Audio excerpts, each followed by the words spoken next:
がここにいるうちの本物のスクールスポーツのために行こうぜベイビーバンこの国は気をつけて、現実になることがありますからね。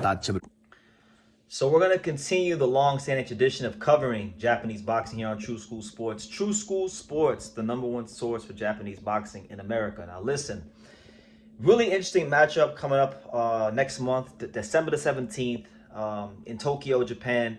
You're going to have a unification fight, a very important fight, a significant fight for the light flyweight division, because you're going to have one of boxing's youngest world champions, 23-year-old Kyosuke Takami. He will be putting up his WBA title on the line, and he will be looking to unify against Rene Santiago from Puerto Rico, as Santiago currently holds the WBO title. So really good fight, really interesting fight. First and foremost, I want to give Takami some credit, to be so young and going straight into a unification fight. It says a lot about, him and what he wants to do in the sport.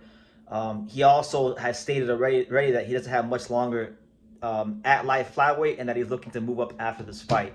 So credit to him for making that last fight count, because this is a very, very good fight. It's a tough opponent. Santiago has been an up and down fighter in his career, but a lot of those losses that he took early on in his career, they were, two of those losses came well over 7 years or longer or more ago.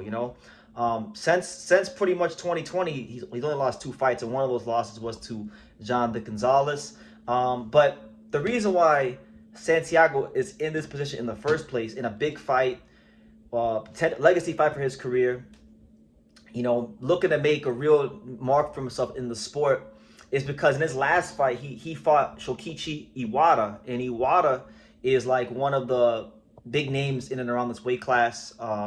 And he beat him. He upset him. He schooled him. He outboxed him and found a way to win. Now, when I break this fight down between Takami and Santiago, I see it as definitely as boxer versus puncher. Takami is not a boxer. I wouldn't classify him as a boxer puncher. He is more of a slugger. He is more of a front foot dominant guy. He likes to do a lot of his work primarily out of the mid range, like a lot of Japanese fighters do.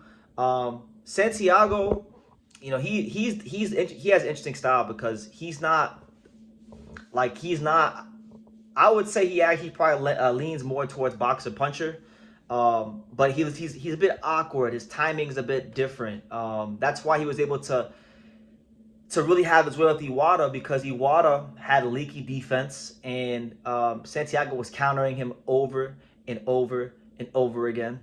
And the thing with Santiago is that you can't just run up on him and think that it's going to be sweet, or think that you're gonna walk through the punches. He actually has respectable punching power. Now, it is worth noting that in Takami's last fight, he fought Eric Mini Pac-Man Rosa, which to me, I thought it was a cherry pick. Eric Mini Pac-Man Rosa is not on that level. He's not a big time puncher, and I thought it was a match made in heaven to get your first world title. So for me, really, in my mind, for Takami, this is really his welcome to the big leagues as far as the light flyweight division, because, like I said, Eric Mini Pac-Man Rosa, I never really graded him that highly as a fighter. He doesn't really have pop like that. He wasn't a threat. That's what I would say. He really wasn't a threat. It was the easiest fight on that card to pick, in my opinion. But like I said, to me, I look at this as a step up in competition for him, because Rene Santiago can box, he can move, and he's already had success dissecting a very similar style to what Takami has in Iwata. So I don't know, man. I'm putting Takami on a pretty high upset alert. Like Rene Santiago is no joke. He can move. He moves very well. He can counterpunch very well, and I think a win here for Takami would really change my opinion of him in a big way, because I feel like my impression and my perspective on Takami is that he's a good fighter. He's a dynamic fighter. But I think people in the boxing community that follow Japanese boxing, and even the Japanese boxing community as well, I feel like he's getting too much credit too soon. I don't think he deserves to be called like the next big star of Japanese boxing because he beat Eric Mini Pac-Man Rosa. That is probably one of the biggest, most lopsided title fights I've seen in a long time in Japan, which normally Japan matches fights pretty well. But Yeah, I think I'm gonna actually let me see this fight. Who will I pick this fight? I know Takami will probably be the favorite, but you know what? Maybe I'll regret this. Maybe I will regret this.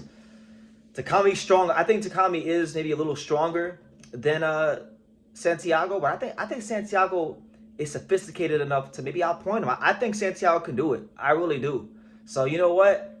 I might be wrong. Who gives a damn? I'm not betting no money. So I'm gonna go with Santiago by close decision. But I'll tell you this: if Takami does destroy Rene Santiago and does walk through him in a similar fashion to the way he walked through, let's say, a guy like Eric Pacman Rosa, then I'll be very impressed. And my thing is this: if you go back and you watch the Eric Pacman Rosa fight, Takami, it took him 10 rounds to get Eric Rosa out of there. You understand?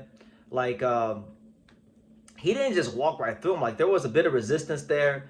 And Eric Rosa is not a big-time puncher. So my thing is, Santiago has more levels, more dimensions to his game. He can counterpunch. He's got more power. Shit, he might. I think he has the chance to do it. So not only am I gonna put Takami on upset alert, I'm going to pick Rene Santiago, and it'll be up to Takami to turn me into a believer, because I don't believe. I'm not buying what's being sold to me. So we shall see. But that's December 17th. Let me know what you guys think in the comments down below. Make sure you guys take time to subscribe. Like I say in every single one of these videos, you could love me or you could hate me, but I'm just a kid from Daniel. So until next time, take care. Thank you for watching True School Sports. Thank you for watching another video on the untouchable True School Sports Empire, the home of boxing. We're on the road to 100,000 subscribers, guys. So help us keep being great. Help us keep pushing out that real boxing content for the fine folks all around the world. And make sure you jab, you hook, you Mike Tyson, you Mayweather that subscribe button. Pops, show them how do they gotta hit the subscribe button. Pop, pop, pop.